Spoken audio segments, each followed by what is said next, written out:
বিসমিল্লাহির রহমানির রহিম। বেস স্টুডেন্টের তরফ থেকে সকলকে স্বাগতম। আজকে আমরা দেখব Bangladesh university of professionals BUP এর এফএ-এস, এফ-এস, এফবিএস এবং এফএসটি এর যোগ্যতা, মানে পরীক্ষা দেওয়ার যোগ্যতা।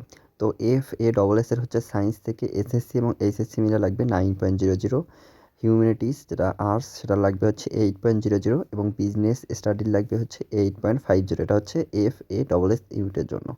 তারপর এফ-এস ইউনিটের জন্য লাগবে সায়েন্সের লাগবে হচ্ছে 9.00, আর এসএসসি বা এসএসসিতে মিনিমাম হচ্ছে 4.25 থাকতে হবে, আর হিউম্যানিটিসে থাকতে হবে হচ্ছে 8.50, মিনিমাম 4.00 থাকতে হবে, আর বিজনেস স্টাডিজের জন্য হচ্ছে 8.50 আর মিনিমাম হচ্ছে 4 থাকতে হবে। এটা হচ্ছে এফ-এস। তারপর হচ্ছে এফবিএস, এটা হচ্ছে সায়েন্স হচ্ছে 9.0, হিউম্যানিটিস হচ্ছে 8.50 আর বিজনেস স্টাডি হচ্ছে 8.50। আর এফএসটি শুধু সায়েন্সদের জন্য, এখানে হচ্ছে 9.50 থাকতে হবে।